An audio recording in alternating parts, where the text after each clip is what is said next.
Think you're too old to increase your muscle mass? Think because of your age you don't need to have muscle mass? Maybe you're young and you think you're going to keep this muscle mass forever? Well, let me dispel those myths today. Stay tuned. I've noticed in my analytics that there's many of you who love to watch my videos, and I'm grateful for that, but you haven't hit that subscribe button down below. You see it right below the red button right there? When you hit that subscribe button, it does some amazing things to get more people in front of my videos and helps more people in the world, including like you. And so please, if you would, please hit that red subscribe button down below. Become a part of the team because we've got some exciting things coming on in the later part of the year and into next year. And let's keep this ball rolling. Thank you. Welcome back to the Muscle Repair Shop. My name is Butch Phelps, and today we're going to dispel some myths about muscle mass and age, and of all ages, to be honest with you. So today, let's get started about what is happening with muscle mass in people. You know, for me, I get to see people from 10, 15 years old all the way up to 85, 90, sometimes 95 years old. And one of the things that I see in people once they start passing by that 50, 60 year range in their life is that they start to atrophy their muscles, meaning their muscles are getting weaker because they slow down in what they do, or they literally just stop moving. And in Florida, a lot of people move to Florida after they retire thinking they're just gonna play golf or fish or just do nothing. And that's probably the worst thing you can do for your body. So today, I want to get into talking about why having muscle mass is important, some things you can do to build and maintain your muscle mass, and then we're going to talk a little bit about how diet influences that, and then finally we're going to end up with how your mindset influences it the most. So let's dive right in. So why should you have increased muscle mass, especially as you get older? Now, I know when you're young, you have plenty of muscle mass and you think it's never going to go away. Trust me when I tell you, it will go away, because around the age 35 to 40, you will start losing on average about 1% of your muscle mass every single year. So the thing to keep in mind is that if you don't do any exercise, you hit 40, by the time you hit 70, you might have lost 20 to 30% of your muscle mass that you had at 40. So it's something that you've got to keep working on, got to keep doing to make that happen. So here's why that's important. Number one, having muscle mass, the proper amount of muscle mass, is going to allow you to keep your mobility and stay away from frailty as you get older. You know, we see a lot of people as they get older, they become very weak and frail. They have a difficult time standing up out of a chair. They can't stand up very long. Maybe they can't walk very far. And most of that has to do with the lack of muscle mass in their body. On top of that, that muscle mass then affects the bones in your body as well, which is my number two reason. It increases the bone density in your body. By making your bones stronger, if you by chance happen to fall, you have a less risk of breaking a hip or breaking an arm because your bones will be stronger. So the two go hand in hand. That movement becomes real important because it keeps you alive, it keeps your body moving the way it's supposed to. And actually, you can help yourself with your cardiovascular work too, because you have the strength and you can build the stamina to make that work. And if you throw in with that the flexibility, you know me, I'm always going to talk about stretching, but throw in the flexibility of that. Now with your strength, new strength, and your flexibility, you can continue to do things in your 70s and 80s pretty much like you did in your 50s and 60s. And isn't that what we all want from doing that? The surprising part about lifting weights or getting bigger muscle mass is that your muscles are fueled by glucose. So it makes weight training or muscle training actually more efficient in burning fat, so that you literally could lose weight by gaining more muscle. Now let me explain what happens there. When we eat food, good or bad, it doesn't matter, our glucose levels spike, which spikes your insulin levels from the pancreas, and when that happens, it signals the brain to get you to store more fat, maybe on your stomach, your thighs, your hips. What we want to do is have more muscle mass that consumes more of that glucose, and by doing so, you reduce the glucose spike. At the same time, you're preventing those high insulin spikes, and it allows the body then to burn the fat that's on your body. the caveat to it is go back to number one. The more movement you have, the more calories you burn, the less fat will be on your body. So as you can see, there's an overall trend here between the muscle mass and movement and stamina and actually stronger bones that then starts to help you move more to burn the fat to keep you from being overweight. That's the why for having better muscle mass. So how do you do that? Well, there's three major ways of doing that. Number one, the old typical, let's go to the gym, lift weights, is the top one that most people think of. And that's a great one. I would suggest if you're new to it or you haven't done it in many, many years, when you go to the gym, get on the machines and use the gym. And if they offer you a free training with a trainer, a training session with them, I would take them up on it so that you can review and renew what you knew and then learn some of the newer things that you can do now with those machines. The machines are going to help you have better form, and the little stickers on it is going to show you what muscles are you working and how that machine actually works. So it's a big plus, a big reminder to help you with that. Once you feel more comfortable, now you can move into the free weights and start building even more muscle there. I'm not talking about being a bodybuilder, but we want to be strong enough that you can lift 20, 30, 40 pounds easily and get around your house and do the things at home, and you can get up and down out of a chair really easily, walk up and down steps. The second thing you can do for building muscle is you can use resistant bands, like large rubber bands. They usually come in different colors. Each color has a different tension strength to it.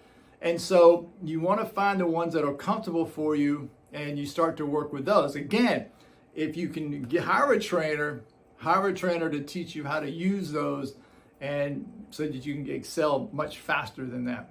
The third thing is your body weight. And these are things like doing push-ups and crunches and pull-ups and that kind of thing, where you're using your body weight for the resistance.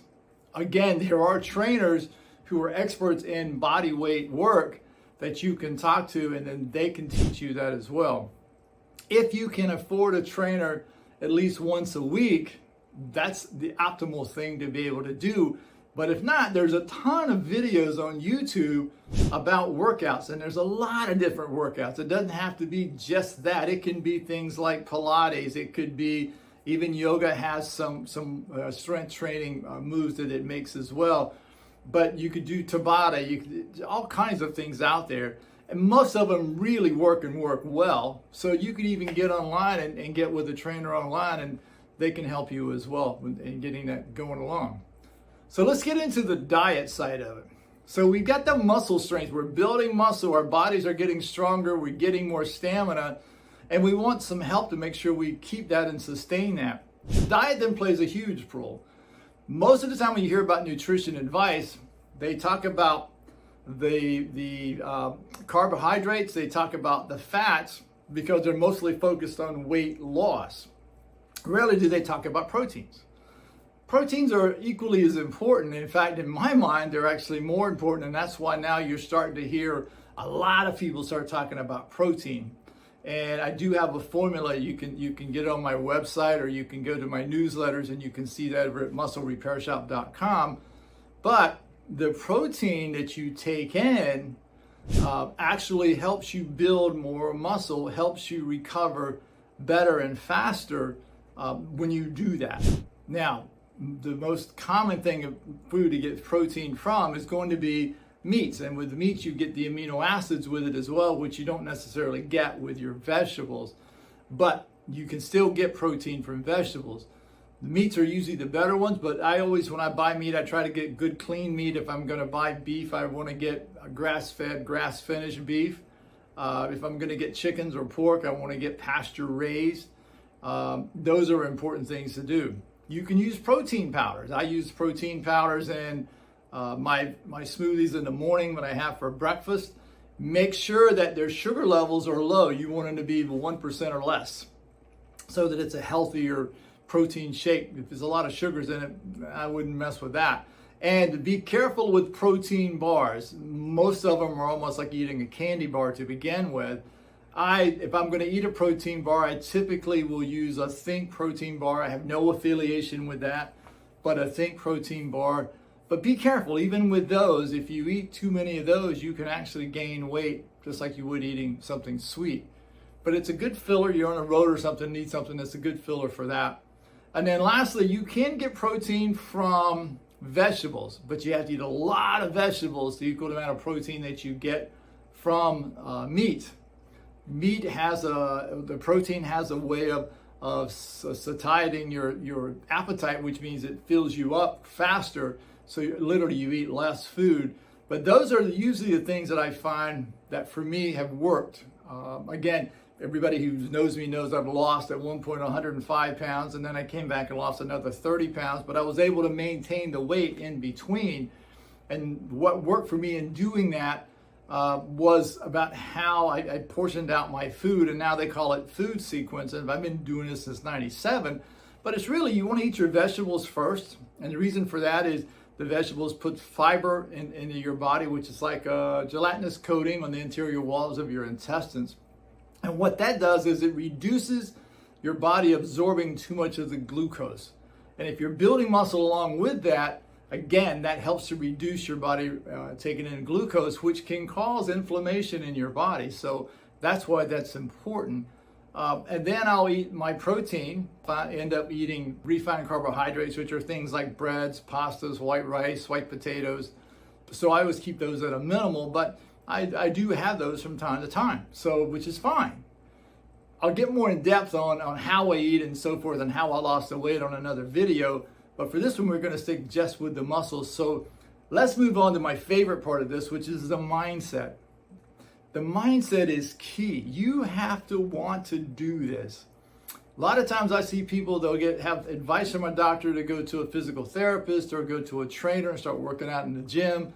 And they tend to do it only because the doctor suggested it. So they begrudgingly go to the gym or begrudgingly go to the physical therapy center and do the work that they're told, and they only do exactly what they're told. Well, that's a mindset set up for failure.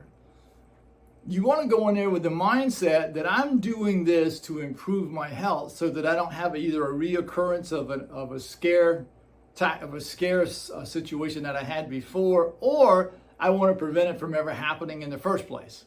And so when you go in with the mindset that I want to be here, I want to learn, I want to know how to do this stuff, I want to know how to eat better, then it goes from being a chore to something that becomes a lifestyle. And it really is a lifestyle. It's not something you do just to lose 10 pounds, or it's not something you do just to get your blood pressure down or your cholesterol down. This is a lifestyle for the rest of your life. And if you find something in activity that will increase your muscle mass and you enjoy doing it, then by all means do that. Some people it's lifting weights, some people it's the rubber bands, some people it's the body weight, it could be dancing, it could be any kind of thing that you like. But the key here is the movement, and you have to like it for you to be able to do that. That's probably key to the whole thing, because if you're only doing it because somebody suggested to you to do that and it's not something you want to do, you will fail. Rarely have I seen anybody not really want to do it and succeed at it. You may lose a few pounds in the beginning, but you're not going to sustain that, because as soon as you don't have someone pounding on you right over you to make you do it, you're not going to do it. And then you'll go back to the weight that you had. So that's the place I would start. Don't make it a chore. Make it something that you can learn from. You're going to screw up in the beginning. You can count on it, but learn about it, focus on it, make it a part of your life for the rest of your life, and just have a great, healthy life for the rest of your life. That's my wish for you. For now, see ya. I hope you enjoyed this last video. Be sure to click on the video here to my left and enjoy.